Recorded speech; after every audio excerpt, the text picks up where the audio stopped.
పున్నమి పున్నమి ఏంటి?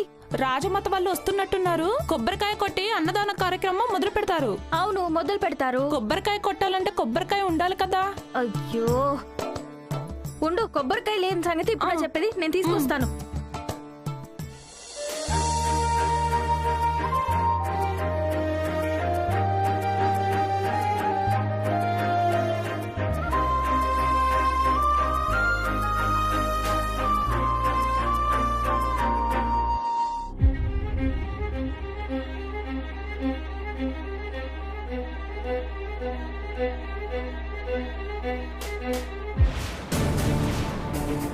బాబు గారు,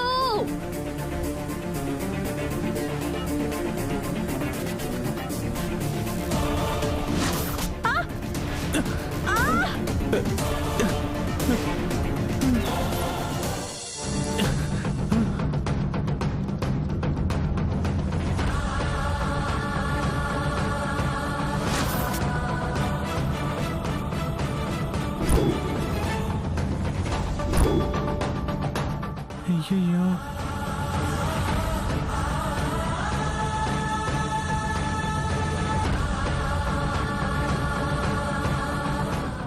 అయ్యో, గాయం ఎక్కువగా తగిలినట్టుందే. అయ్యో ఉన్నమి, రక్తం వస్తుంది. అయ్యయ్యో, పృథ్వీ, హాస్పిటల్కి తీసుకెళ్ళు. అమ్మా, ఇంత చిన్న గాయానికి హాస్పిటల్కి ఎందుకమ్మా? ఇంత పసుపు రాస్తే నిమిషాల్లో మాయమైపోతుంది. ఇవన్నీ నాకు మామూలే.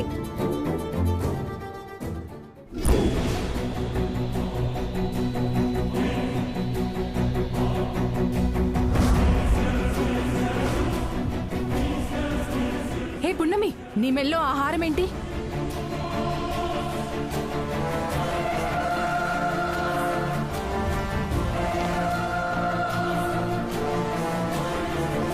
ఏ పున్నమి, నీకే చెప్పేది, ఆహారాన్ని తీసేయి. అది స్వామీజీ జాబిల్లి కోసం ఇచ్చింది.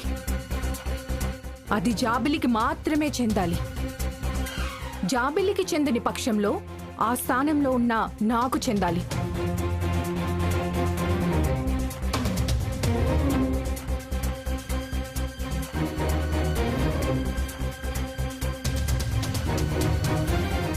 మధ్యలో నువ్వెవరే? మర్యాదగా తీస్తావా, నేను తీసుకోనా? అమ్మా,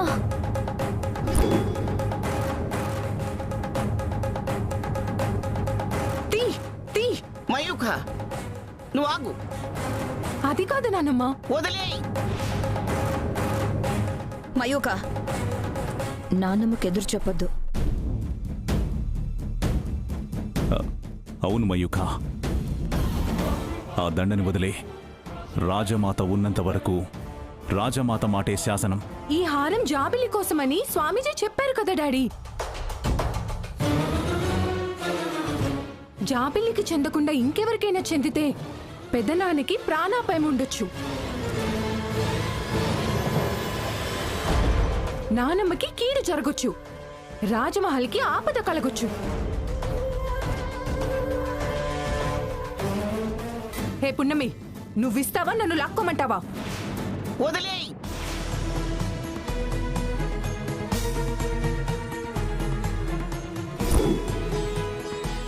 అది స్వామీజీ ఇచ్చి జాబిల్లి మెళ్ళో వేయమని చెప్పడం నిజమే. కాని ఈ శివాలయంలో శివాజ్ఞ లేకుండా ఆ హారం జాబిల్లి మెడలో పడదు. అలా పడిందంటే దానికేదో కారణం ఉండే ఉంటుంది. లేదంటే ఈ హారం అవసరం ఆ జాబిలి కంటే ఈ పున్నమికి ఎక్కువ అవసరం ఉండి ఉంటుంది. అది కాదు నాన్నమ్మ. సరేలే రాజమాత, ఇది మీ మనవరాలి కోసం అనుకున్నారు, తీసేసుకోండి. ఏదో పొరపాటున నా మెళ్ళో పడినట్టుంది, ఉండండి. ఆగమ్మా, తీయకు. శివుని సన్నిధిలో ఏం జరిగినా అది శివాజ్ఞే. నా బిడ్డకి గాయం కాపోతుంటే నువ్వడ్డు రావటం ఏంటి? ఆ గాయం నీకు తగలటం ఏమిటి? నీ రక్తం శివదేవుని కాళ్ళ మీద పట్టమేమిటి? శివదేవుని చేతుల్లో ఉన్న హారం నీ మెళ్ళో పట్టమేమిటి?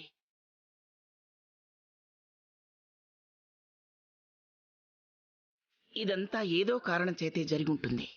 ఒకరి మెడలో పడిన తర్వాత అది మరొకరి మెళ్ళో పట్టం అంత మంచిది కాదు. జాబిల్లికి కావాలంటే, అది జాబిల్లికే చెందాలంటే ఎలా అయినా చెందుతుంది.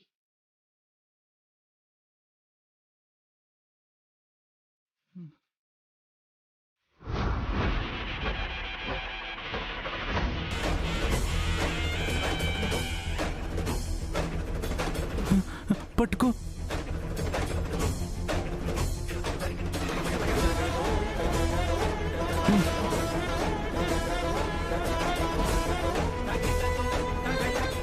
ఇది రాస్తే తగ్గిపోతుంది.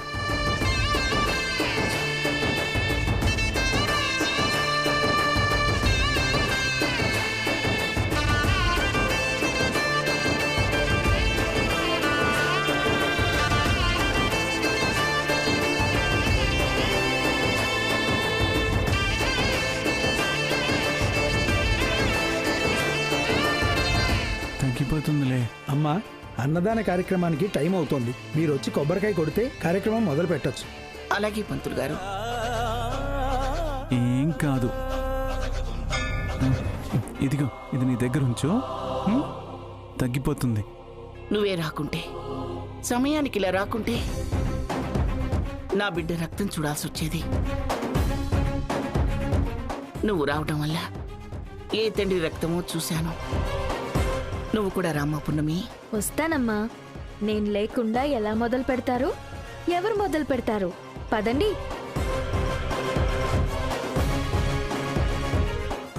పదండి బాబుగారు.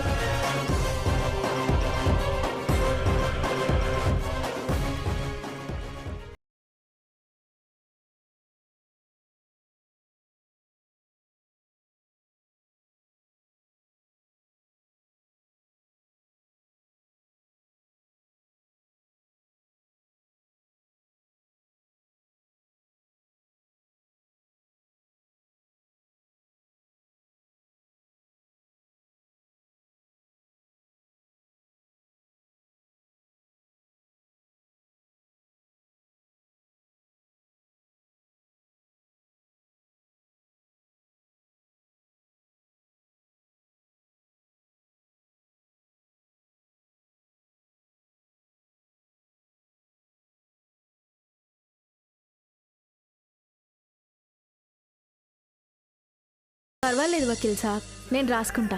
ఇటు ఇవ్వండి. మా అంకుల్కి దెబ్బ తగలకుండా నువ్వు అడ్డు రావడం వల్లే నీకు తగిలింది పున్నమి. లేకుంటే ఈ దెబ్బ మా అంకుల్కి తగిలుండేది. ఫ్యామిలీ మొత్తం డిస్టర్బ్ అయ్యేది. ఆ ఫ్యామిలీ డిస్టర్బ్ అవ్వకుండా చేసిన ఈ గాయానికి నేనే పసుపు రాస్తాను.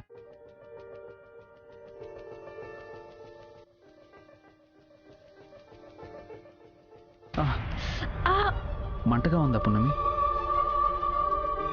లేదు వకీల్ సాబ్, నువ్వు పసుపు పెట్టావు కదా, కొంచెం బానే ఉంది.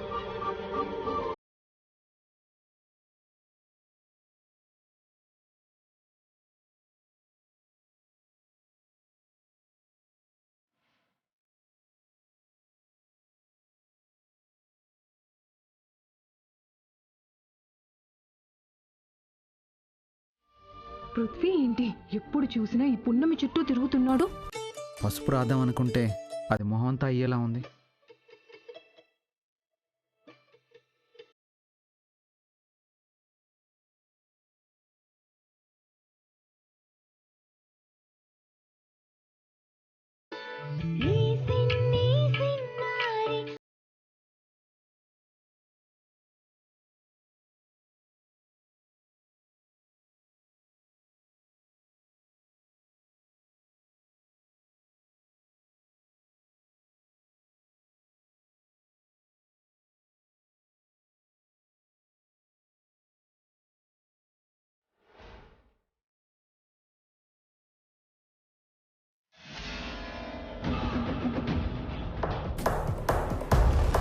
ఏంటి పృథ్వీ, తనకి తగిలింది చిన్న గాయం, ఓ ఫీల్ అయిపోతున్నావు? ఏ పున్నమి, నీకు గుడి అన్న ఇంకిత జ్ఞానం కూడా లేదా నీకు? మయూక, ఏం మాట్లాడుతున్నావు నువ్వు? ఇది గుడి పృథ్వీ. నువ్వు పున్నమి కొంగు పట్టుకొని దాని మొహం తుడుస్తున్నావు. 10 మంది చూస్తే ఏమనుకుంటారు? అవతల అన్నదానానికి టైం అవుతుంది. పెదనాన్నని అలా వదిలేసొచ్చేసా? నానమ్మ వెతుకుతుంది, రా వెళ్దాం. హ్మ్.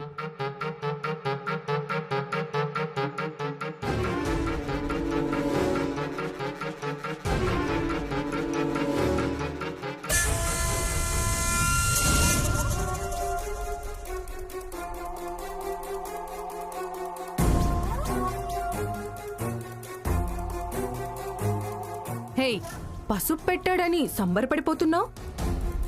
నువ్వు ఈ ఇంట్లో పని చేయడానికి వచ్చావా, మాతో పని చేయించుకోవడానికి వచ్చావా? ముందా పసుపు తుడు, తుడు.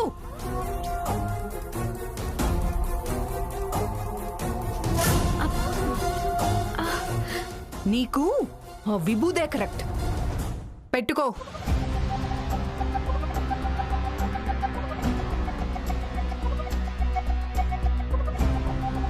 తాహత తెలుసుకుని ప్రవర్తించు. కొబ్బరి చిప్ప తగిలినప్పుడు నొప్పిగా అనిపించింది, కానీ వకీల్ సాబ్ చేయి తగలగానే నొప్పంతా మాయమైపోయింది. అయ్యో, పూజకు కొబ్బరికాయ కావాలి కదా. ఓం అపవిత్ర పవిత్రో వా సర్వావస్థాంగతో యస్మరేత్ పుండరీకాక్షం సభాభ్యాంతరశుచి. శ్రీమన్మహాగణాధిపతయే నమః. మహాలక్ష్మీ దేవతాభ్యో నమో నమః. అహం వైశ్వానరో భూత్వా ప్రాణినాం దేహమాశ్రితః ప్రాణాపాన సమాయుక్తం పచామ్యన్నం చతుర్విధం. అమ్మా, ఇంతటితో ఆహార పదార్థాల శుద్ధి కార్యక్రమం జరిగింది. ఇక అన్నదాన కార్యక్రమం మొదలు పెట్టండి.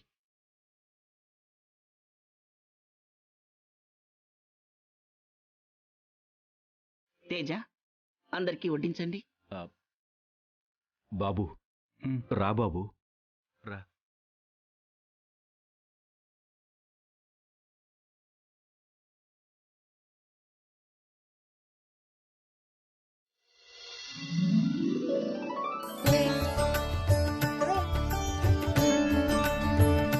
అమ్మా, మీ అబ్బాయి శివదేవ్ గారి చేతుల మీదుగా అన్నదాన కార్యక్రమం జరిపించండి.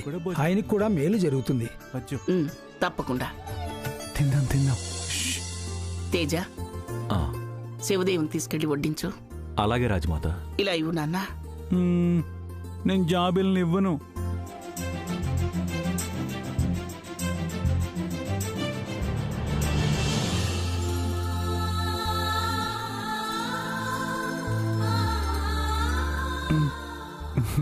జాబిల్లి బజ్జుంది.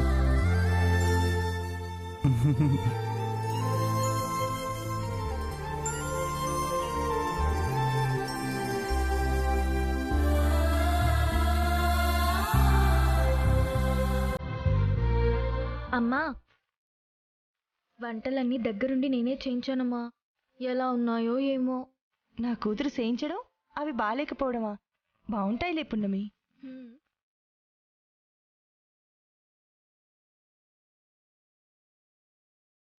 అమ్మా, శివదేవ్ గారిని చూస్తుంటే దేవుళ్ళ అనిపిస్తున్నారమ్మా. ఎందుకమ్మా? కనిపించని కూతుర్ని తలుచుకుంటూ బతికినంత కాలం గడుపుతున్నారు. ఈ కాలంలో అంత పిచ్చిగా ప్రేమించేవాళ్ళు ఎవరుంటారమ్మా?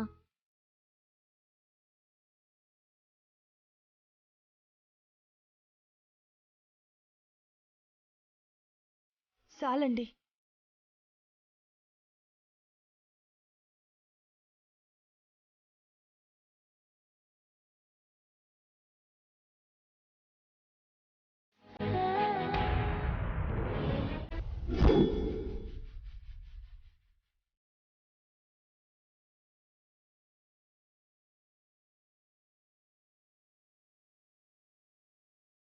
జాబిల్లి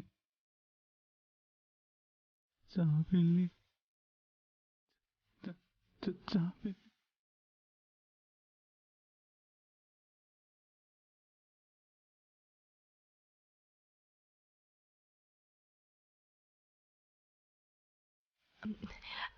పున్నమి పున్నమి అమ్మా జాబిల్లి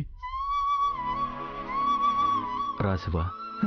జాబిల్లి రా జాబిల్లి బాబు. ఏంటి శివదేవ్ కన్ను పున్నమి దగ్గర ఆగిపోయింది. అక్కడి నుంచి చూపు తిప్పుకోలేకపోతున్నాడు. కొంపతీసి జాబిల్లిని పున్నమిలో చూసుకోవట్లేదు కదా. అంత లేదు వైదిక. పని పిల్లకి పట్టపురానికి తేడా తెలియనంత సన్నాసేం కాదు శివదేవ్. అప్పుడు కొబ్బరి చిప్ప తగలకుండా అడ్డుపడింది కదా, ఆ కొబ్బరి చిప్ప బంధమే ఆయన అక్కడ అడ్డుకుంది. అంతకు మించి వేరే ఏమీ లేదు.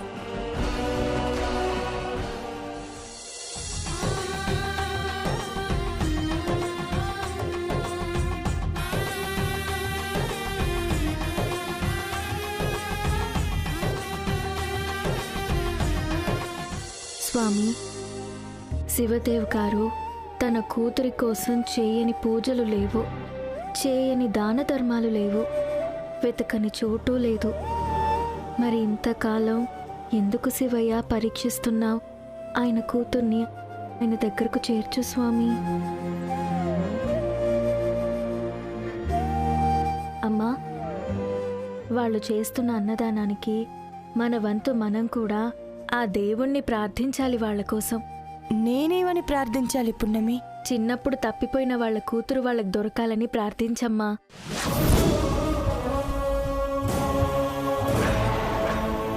నువ్వు కూడా నాకు చిన్నప్పుడే దొరికావు పున్నమి. అందుకే ఆ మొక్కు తప్ప వేరే ఏదైనా మొక్కగలను. ఎట్టి పరిస్థితుల్లోనూ నువ్వు నాకు దూరం అవ్వకూడదు పున్నమి.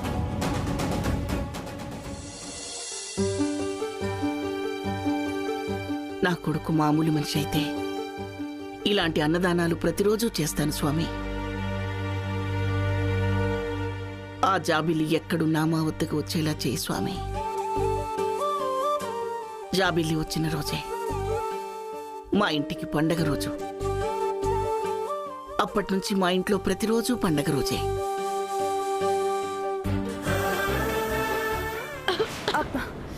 అయ్యో పున్నమి, ఇదిగో మంచినీళ్ళు తాగు.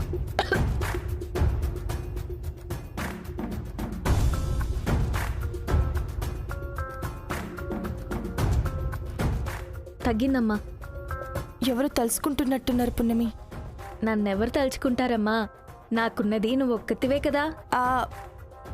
మీ నాయనమ్మ తలుసుకుంటూ ఉండొచ్చు.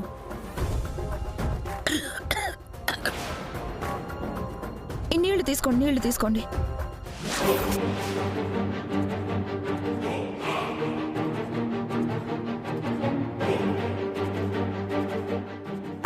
అదే పున్నమి, మనం తిన్నాక భోజనం తీసుకురమ్మని చెప్పింది కదా.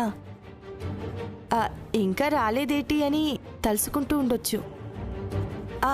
త్వరగా తినే.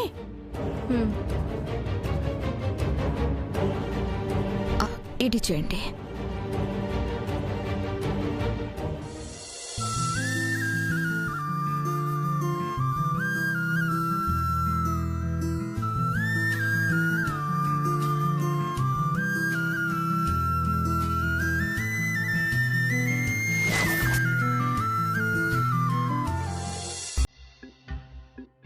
జాబిల్లి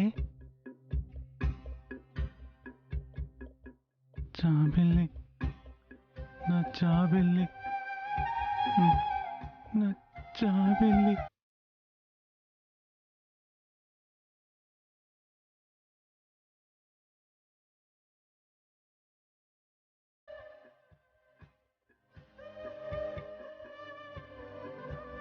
అమ్మగారు, ఇంక మేము వెళ్ళొస్తాం. ఉండమ్మా, వెళుతూ గాని. నువ్వుంటే ఎందుకో మంచి పరిణామాలు జరిగేలా అనిపిస్తున్నాయి. నీలో ఏవో శక్తులున్నట్టు అనిపిస్తున్నాయి.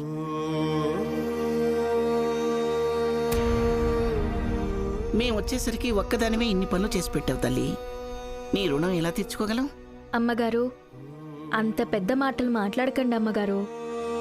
నేను చేసిన పనులకి రుణం ఎలా తీర్చుకోవాలని మీరు ఆలోచిస్తున్నారు.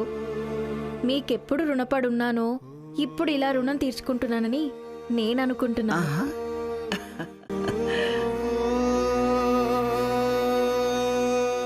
మాటల పుట్టలా ఉన్నావే.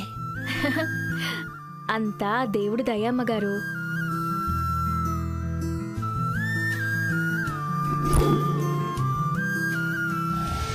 మమ్మీ, ఆ పున్నమికి పట్ట పగలే చుక్కలు చూపించాలి. రాత్రి పడుకున్నాక కూడా మనం చూపించిన చుక్కలే కనిపించాలి. తొందరపడకు బేబీ, టైం వచ్చినప్పుడు అన్నీ అవే జరిగిపోతూ ఉంటాయి. రాజమాత, మనం ఇక ఇంటికి బయలుదేరదాం.